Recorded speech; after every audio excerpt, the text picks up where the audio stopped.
Hello everybody, I'm Abasud and welcome to my course on network and communication security. So we talk a lot about network security and we have learned many examples of where things were gone wrong. Let's take a look at one of these real life cases that we can learn so much from. Here it is an example of real attack a large retail organization that results into loss of millions of credit cards. And of course, there are many examples of this, but here we are discussing about this as we know about this. The way the way it happened was we take a tradition where you got your various silos are a part of our organization, the department of sales, finance, human resources, operation, and we say that all four of the business can run. In many cases today the business cannot run without good IT support. IT also facilitate access out of the internet through some type of firewall, a good self-contained network with security around it, and we would call this the trusted computing based of the based on that organization decide to put in a heating, ventilation, and air condition system, what we have called a building management system.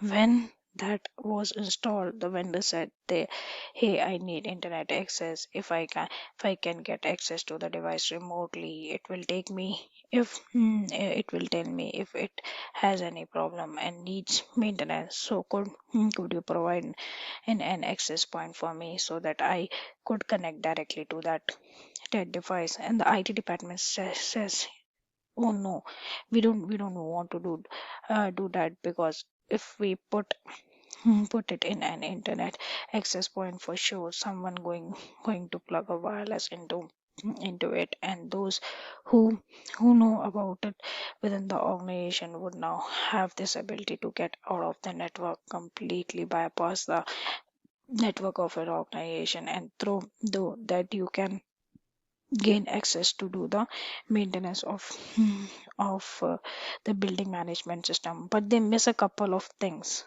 Number one, they believe very much in having a flat network. Let's protect everything, and then everything is protected. They didn't practice good network segregation, realizations, and someone area should be segmented, separated from others. We should probably, if we are going to connect a device, we have no control over, like a building management system, that should be separated off from the main part of our network with the whitelisting and a firewall and so on to control the traffic that goes to that device. But they didn't do that. They connected, and of course you realize part of the problem is that how firewall administrator don't even know to put a right rule on in for that this device. If that firewall administrator even knew that the device was connected, he didn't understand how to put in rules dealing with things like modmas and dnlp3, which are languages that he don't familiar with.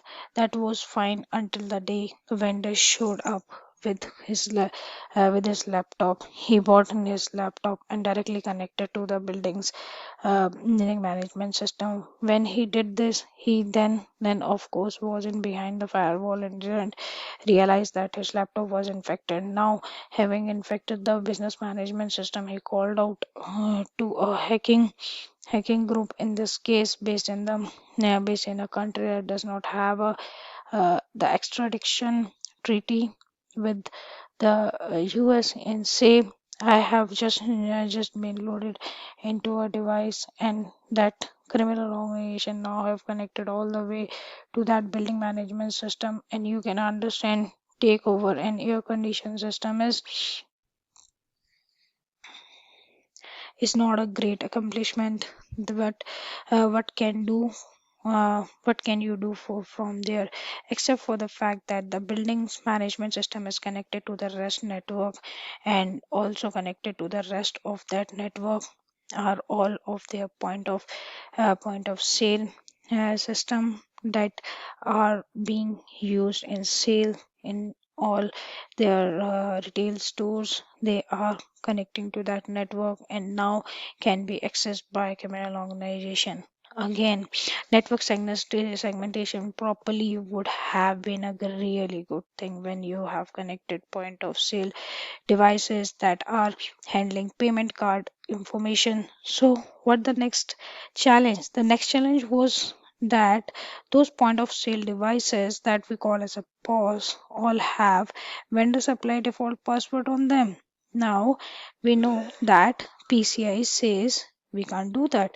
You must disable the vendor supply default password, but again, it was probably not managed by IT. All of those point of sale devices were probably put in under some third party contract, and no one had insight into seeing whether or not they were correctly configured. And in fact, one of the things that made this is even worse was that QSAs that were to review this to make sure that this large retail organization was PCI compliant said that they were. So the auditors that were responsible for finding the problem didn't. So what do we have now? We have a whole series of different problems that allow the criminal organization to harvest tons of millions of credit card data by putting in skimming software into those POS devices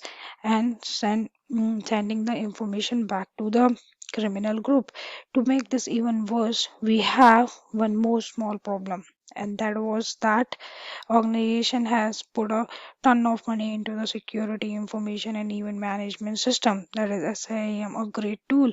And SIAM indicates that very first that there was a breach, there is a problem, something is going out of your firewall that looks suspicious. But the problem was, and I think this is probably traditional for most of the organization, was that IT department didn't respond to that. Why not? Well, there could be many reasons. Many organizations have put in technology and do not even have any trained staff to look after it. Other organization, they are so busy with other things that this alert that comes in is like, well, I don't know that means what that means. We will look at this someday if we have time, but the result of this was that the organization suffered a major breach through a whole series of different errors and problems. So for us, there are many mistakes that led up to this, but the that only gives us a great example of lesson to learn. So hope we don't become a victim of this type of uh, problem. We know that network security is essential so that we can secure and support reliable business operations.